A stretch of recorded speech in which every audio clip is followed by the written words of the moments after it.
right, welcome back. We have London games for the first time this year, and it's a good one. It's a real good game, Raheem. The Jets, after disgustingly choking that game away against Bo Nix and the Denver Broncos, they go to London. Aaron Rodgers a little beat up. Some communication issues between Aaron Rodgers and Robert Saleh. That's been playing out in the New York media over the course of the week. Jets grabbing 2.5 against the feel-good story in the NFL. The outstanding coaching of Kevin O'Connell and Brian Flores, the resurgent Sam Darnold, and the Minnesota Vikings. Now, Raheem, you know where Sam Darnold was drafted. And I know it wasn't by Joe Douglas, and it feels like it was, another lifetime ago in a galaxy far, far away. But we have ourselves a Sam Darnold revenge spot.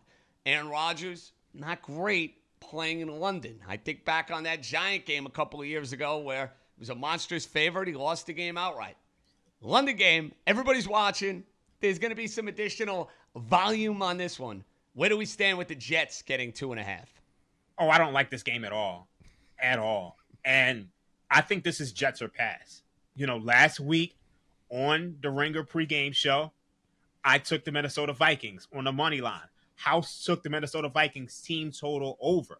Well, if you look at this game, I know the Jets defense hasn't been great, but this will probably be one of the best defenses they've played all year. I mean, last week they beat up on the Packers. They beat up on the Texans. We know that they beat the 49ers, but they were a little banged up, and they beat the Giants. And I think in this spot, I think you're buying the Vikings at the peak of their value. And I don't never want to do that when it comes to betting. So I would be looking towards the Jets, but my problem with the Jets right now is that they look to be a complete mess. I mean, I don't know what Robert Saleh is doing. They lost that game last week against the Denver Broncos, where at one point Bo Nix had -7 passing yards. So I don't know how to back this Jets team, especially when you look at the fact that Aaron Rodgers is banged up, and you look at the fact that Brian Flores he's put together defensive game plans which have befuddled every single quarterback they face. So this is Jets or pass, but I'm completely staying away from this one. House? Dream's point is absolutely on the money. The play would be on the Jets because of, the Vikings position, but we're in a kind of competing trends land here. In these international games, favorites have dominated. I think it's something crazy like 34-10 to the favorite, against the spread. And I absolutely adore the notion of Brian Flores' defense going up against immobile Aaron Rodgers and the one-dimensional Nathaniel Hackett. I couldn't believe this when I was doing the research. The Jets are averaging through 4 weeks this season 4.8 yards per play. Let me tell you what it was last year with Zach Wilson. 4.7 yards per play. The Jets have been held to 265 yards or less 3 times, 3 out of their 4 games already. They have 8 offensive touchdowns through 4 games. I don't, Garrett Wilson, there's an MIA out, missing persons alert for Garrett Wilson. I don't know what the Jets are doing, and I'm positive that Nathaniel Hackett doesn't know what the Jets are doing. I also, in terms of looking at the success of teams abroad, we really going to invest in the Jets organization? Do we really think that that's a team that's going to be prepared to take the whole thing on the road, go over there, different time zone, map it all out, work out all the international aspect of it, and be prepared to play? The Vikings were there 2 years ago, and they were favorites of 3 points, and they won by 3 against the Saints. The last time the Jets were in London was 2021. They lost by a touchdown to Atlanta, but this is a different coaching situation for the Jets. I am not going to back the Jets here, JJ. I get it. And that was Saleh's first year, House. Zach Wilson was his quarterback. They were expected to maybe even go and win that game against Atlanta, and they were not ready to play, and they got off to a dreadful start in the game. I think Raheem is hitting on something that's very important with this game, and it's the idea that you're getting the Vikings at the best of their number, right? Like, you're getting the Vikings overvalued in this spot. You can't ignore that. You can't run away from that. It's as clear as day. But there is a glaring coaching mismatch in this game. You have one of the best coaching staffs in the NFL against a coaching staff I have absolutely no faith in and absolutely no trust in. And that's my problem with this game. And that's why I don't – this is another one of these toss-ups. I'm probably going to either bet the Vikings or I'm not betting the game. That's kind of the way I look at it. There is no way I can take Saleh and the Jet coaching staff against this coaching staff in Minnesota with the way they're humming, with the way they're cooking. I know I'm not getting a great number on the Vikings, but that's the way I see it. Now, the next game, I have a very strong feel on, Raheem. That would be the Buffalo Bills as a small favorite against their old buddy Stephon Diggs and the Houston Texans. Now, Buffalo looked very underwhelming last week. Sunday Night Football, bad spot. Ravens had him basically right where they wanted him on a short week. Houston, you've watched them for most of this year. Despite the fact that they're winning games, they are leaving a lot to be desired. I think this is a great get-right spot for the Bills. I really do. I know they have some concerns on the offensive line. I know we got to watch Deion Dawkins and his status later on in the week. I get the sense this is Josh Allen with a little FU to Stephon Diggs. Hey, I don't need you anymore. I'm going to go and torch your team. I'm going to take names, and I'm going to kick ass in the process. I love Buffalo this week, Raheem. I have not been impressed by the Texans. I am not putting too much stock in what I saw from the Bills last week. Give me Buffalo, laying the point. I love it. It's one of my best bets of the week. So I initially was on the same page as you, and I really was, because when you look at this Texans team, they haven't been good at all. You're talking about a team who was 22nd in offensive success rate, 28th in EPA per play.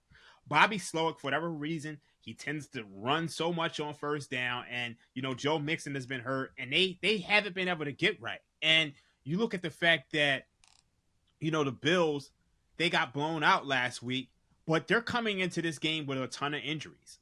Khalil Shakir, he has an ankle injury. He hasn't practiced. Deion Dawkins on the offensive line, he has a hamstring injury. He hasn't practiced. Then you lose another linebacker, Terrell Bernard.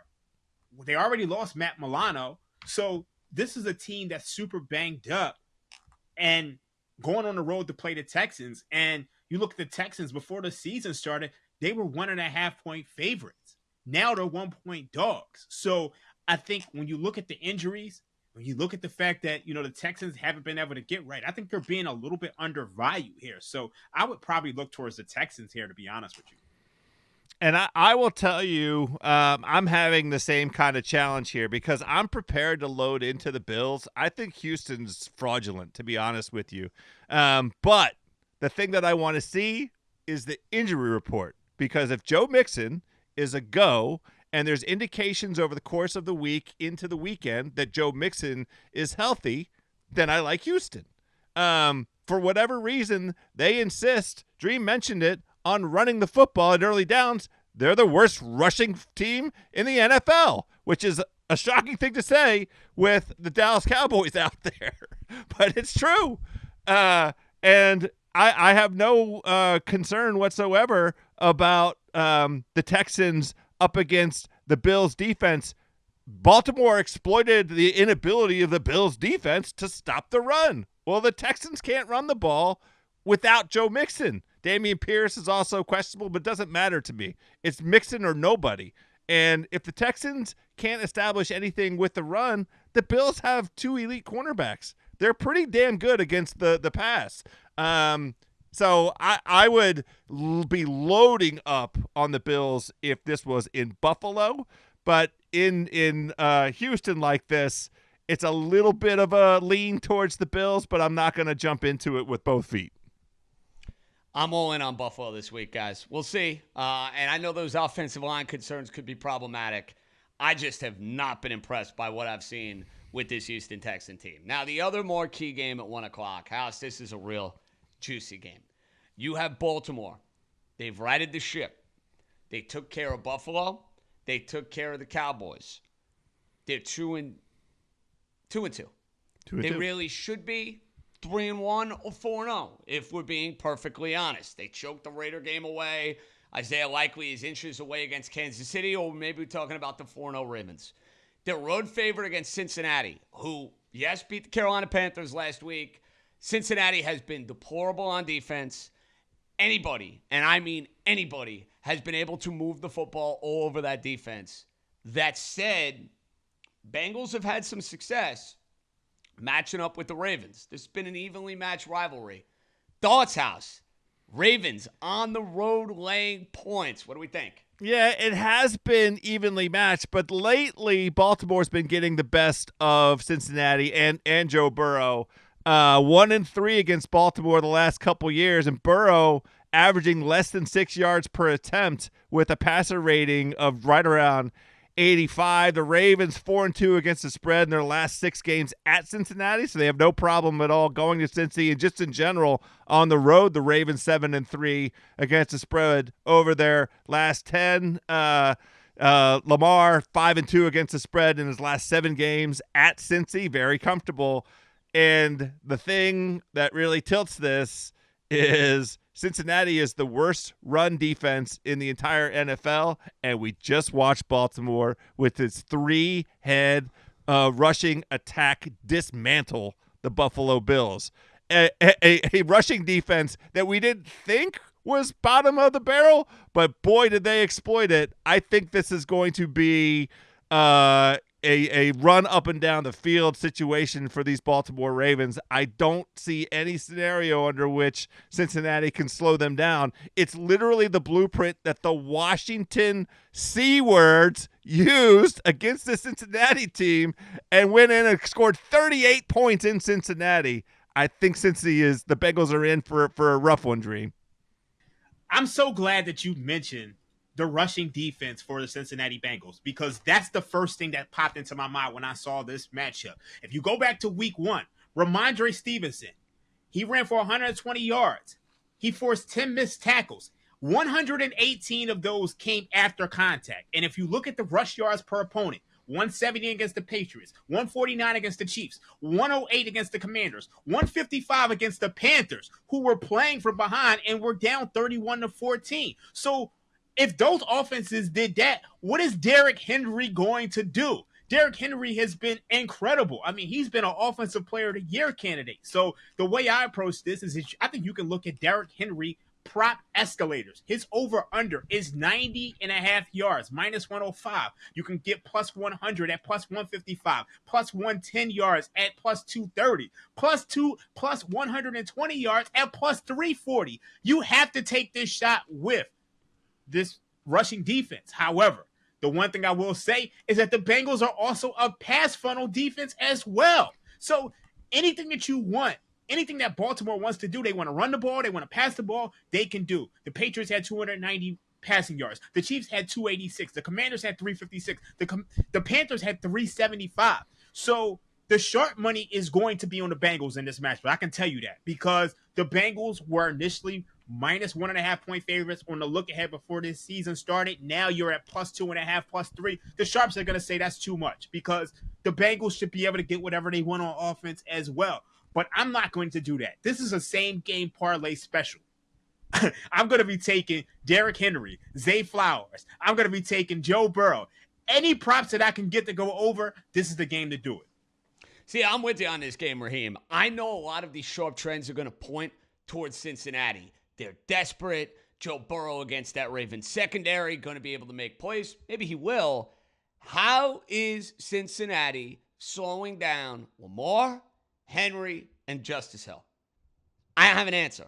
So there is no way I can come out of the gate saying, yeah, I'm going to go and take the Bengals plus 2.5. No. Got to see it first from Cincinnati before they work their way into the circle of trust. To me, if you're betting this game, folks, it's a Baltimore or pass spot. They've been the far better team over the first 4 weeks of the year. Need some evidence that Cincinnati can give you a competitive, spirited effort.